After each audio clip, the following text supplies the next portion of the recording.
Today's one is Stoke-on-Trent. So let's get into it, and I'm going to start by sharing my screen, and here we are. So Stoke-on-Trent is, let's dig it out on the map, on Trent. It is a Midlands town, and we can see it here, this patch, and it's kind of a mid-sized conurbation. Now, to get some context on it, I've dug out this, which I think is quite helpful. It's the Centre for Cities, and it just gives you some perspective on how the city's doing overall, and I thought it would be good to do that. Now, the plan is to score the place based on a number of variables, and here we are: the location, demographics, sell time, etc. So but to start off with, we can see here that it's got 380,000 people. Its population isn't increasing as rapidly as it would be nationally. So the black circle represents the national number. In itself, that's not a bad thing. I think what's more important is the economic outlook. So you can have areas where there's large population growth, but it's not necessarily doing well economically. It's got a lower rate, substantially lower rate of startups per head of population, which is actually quite interesting and not that good. And it's got a slightly lower rate than startups. So it's obviously just a fairly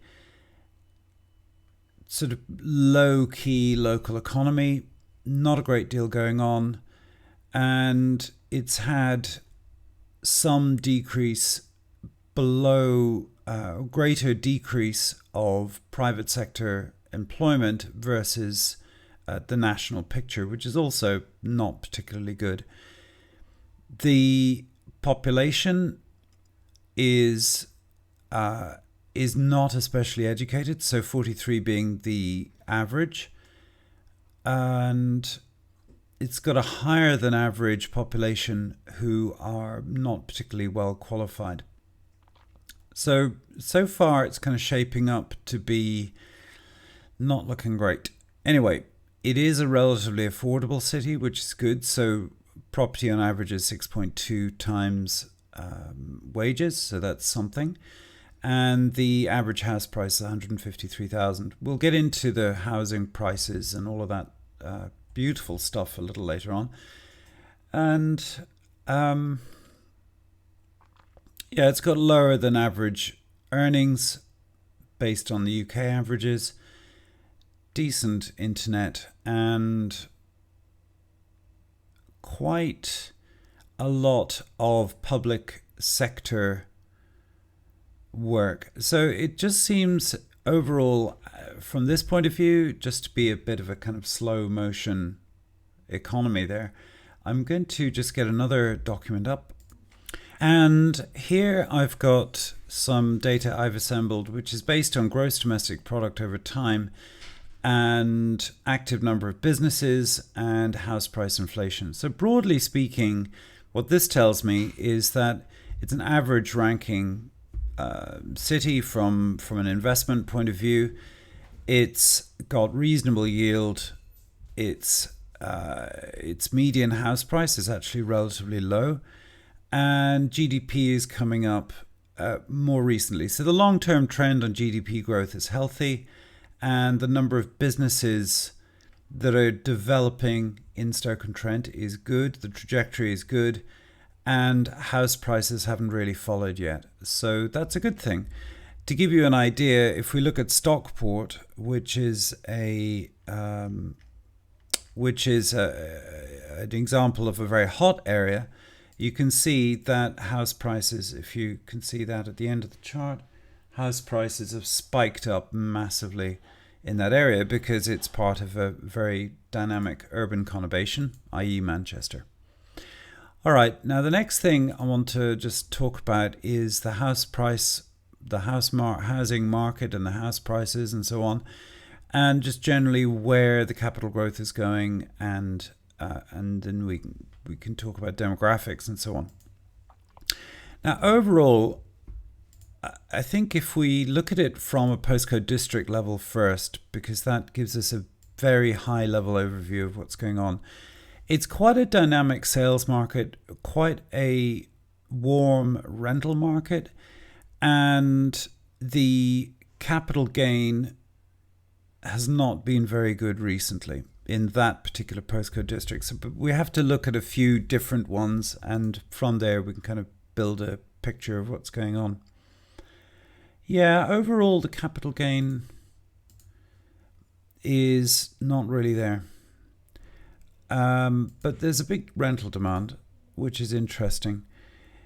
And so what I'm looking at is the 1 year gain, and it's not especially it's okay, but it's not great. It wouldn't be one of the top performers in the country by any means. And okay, so that's kind of a thing.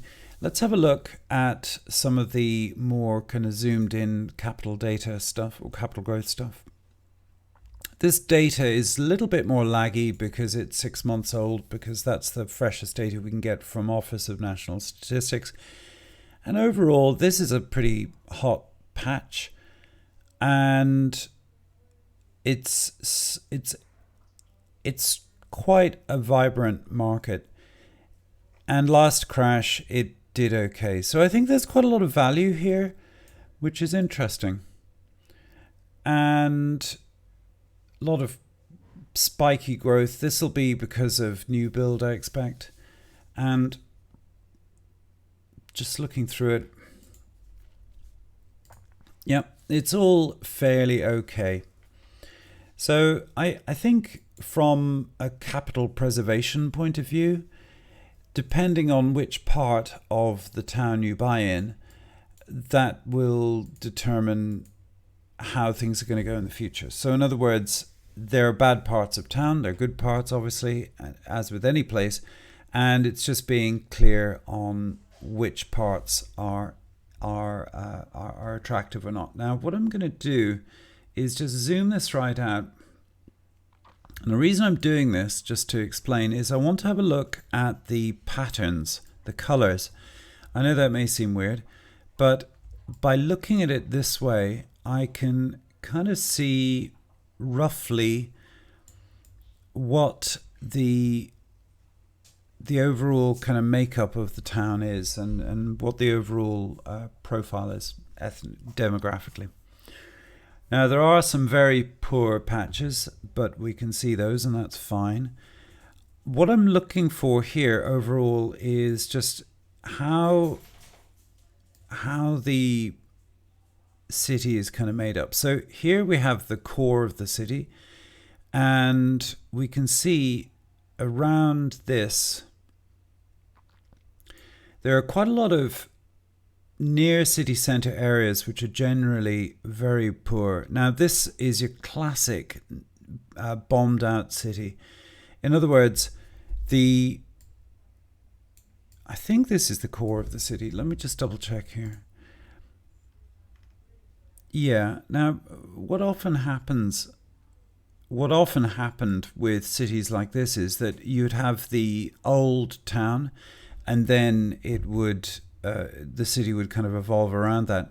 And I think what's going on here,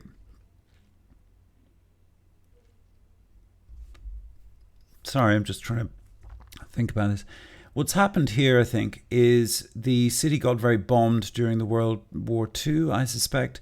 And so you've got lots of big car parks, lots of kind of 60s buildings. We'll go to 3D view. Yeah, and it's all, the old town has basically been blown out, and you've got all these open spaces and what have you. So, okay, not especially attractive. And we've got lots of new build here. That's interesting. New build replacing what would be relatively undesirable terraced housing. Also quite a lot of properties on slopes, which is kind of interesting as well. Now, what would be wonderful is if we had a happiness index for these kind of places. But anyway, let's get back to this.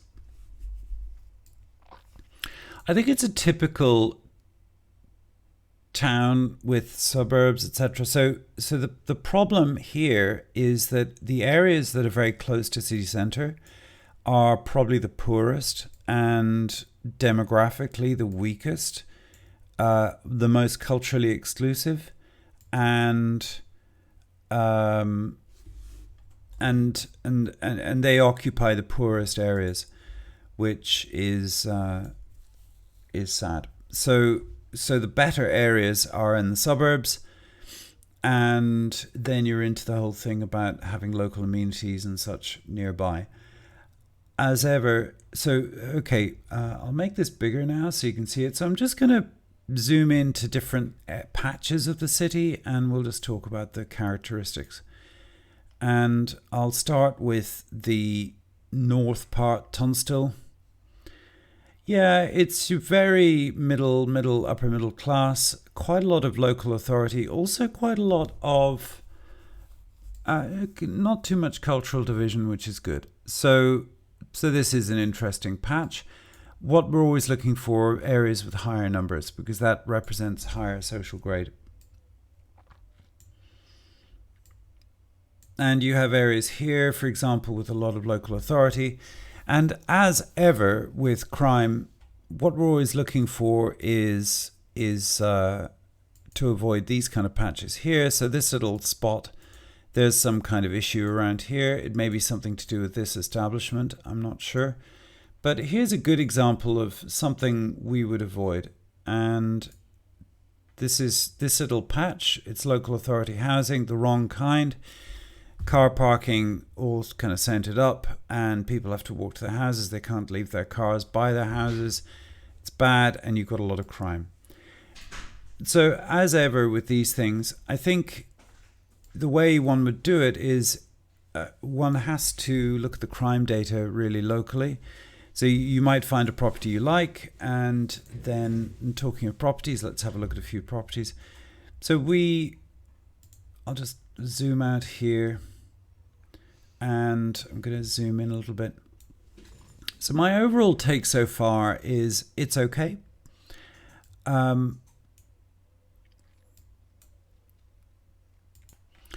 Yeah, so looking at some properties and so on around Stoke and Trent, there seems to be quite a lot of value. However, as ever with these things, it's a case of determining, if you're interested in living in a place like this or interested in this.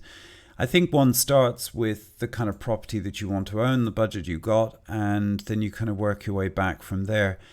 I also think it as ever with these things, staying away from city centre is probably a good idea, and because there's a lot of poverty surrounding the actual city centre itself. And then so again, if I was just thinking, okay, I like Stoke and Trent, I want to live there, I would start with the areas with better demographics, obviously, and then kind of work my way in. And as ever with these things, there are some very good tools to help you with that. This is Data Shine, which you can use, and it's free, and it's got loads of different dimensions from which you can analyze an area. And broadly speaking, if you look at the areas that are in green, then that's good. So another way of looking at it is if you have high proportion DE areas, that's bad. So you can see here that, for example, any area that's kind of warm looking, Trentham is a good example, that would be a nice area. And you've got Newcastle under Lyme, which is obviously separated by this road. Any of these kind of suburban areas are quite interesting.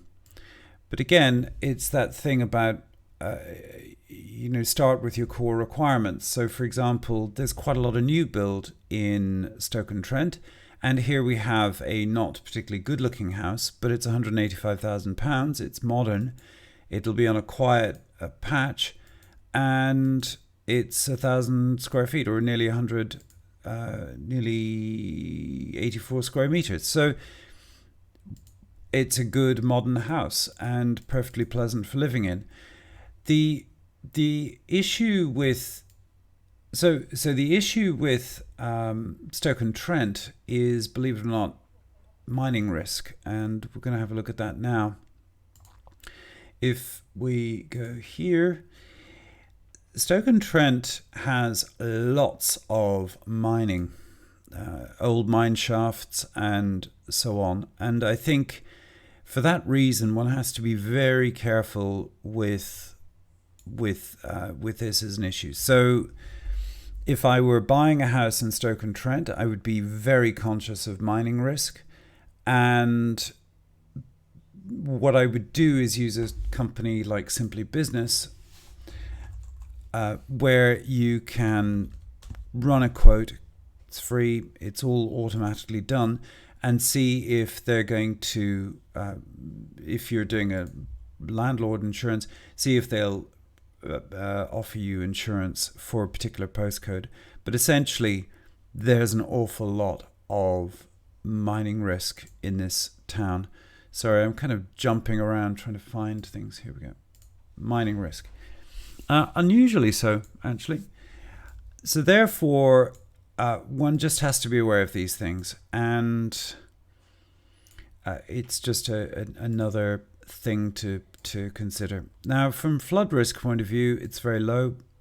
There's really not much to say here. The river is not particularly prone to flooding, so that's excellent. And I'll just close that up. So that's good news. And as I say, housing stock seems to be relatively modern overall. When I look at the types of property here, so I'll go within 3 miles, and we will get out of the map.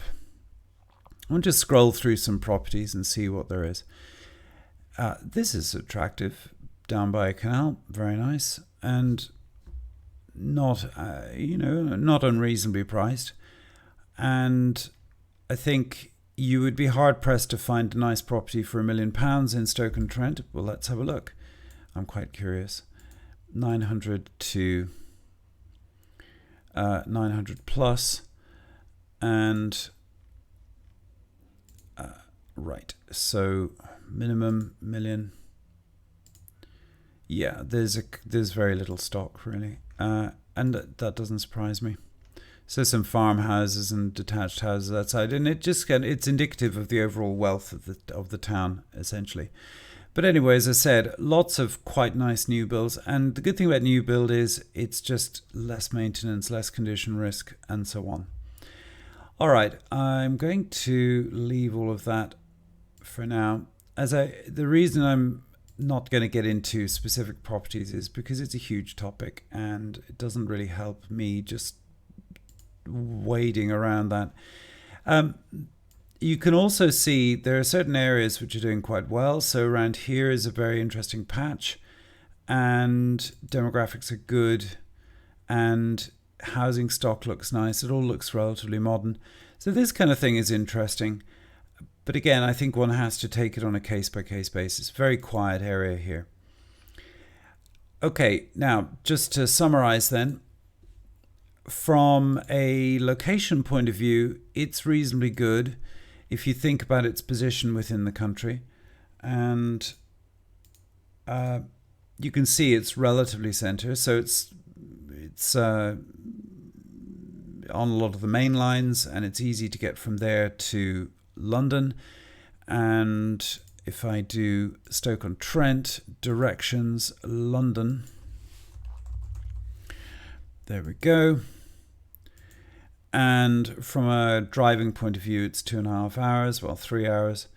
And if we look at the public transport, it's 1.5 hours. So it's actually quite well connected, and obviously it's near Manchester and so on. But it's kind of a pass-through town. In other words, the serious conurbations are going to be Manchester and Greater Birmingham. But location-wise, I would say it's all right. I would give it a 4. Actually, I wouldn't. I would give it a 3 because it's a pass-through town. It's not really a destination city as such. Demographics, it's on the lower end. It's not too mixed, or it doesn't have too many cultural divides, which is a good thing. But overall, I would say it's a relatively poor town as compared to, say, Newcastle under Lyme, where you can see more red. So that's a richer area, poorer. And overall, I would say the issue with poorer places is that the outlook in a severe recession or whatever will be bad. It'll be less resilient compared to more buoyant cities. So anyway, it's a relatively poor city, and therefore, from demographics point of view, I'm going to give it a 3.5. It's not divided. It's just not strong. Crime, it's average, I think, from what I can see. It's difficult to judge crime because really you have to look at it in a very localized way. But if I look at the overall picture on crime, I think it's okay. Sell time and rent time, it's average. It's not hot. It's okay. From a growth point of view, it's average for UK. Below average for good places, so therefore it gets a 4 from me. From a yield point of view, it's pretty average.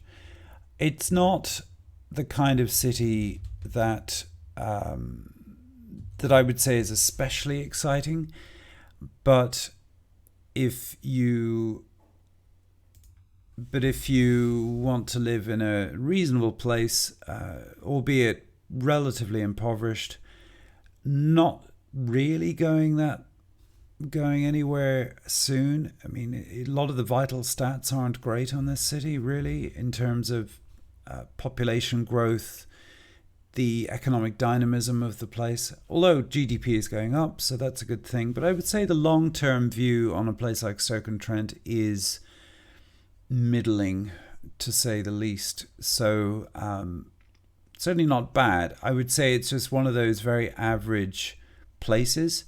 And when you look at a lot of the national numbers, they can be skewed because if you think about London, which is effectively like a little universe into itself, it's that distorts a lot of the averages.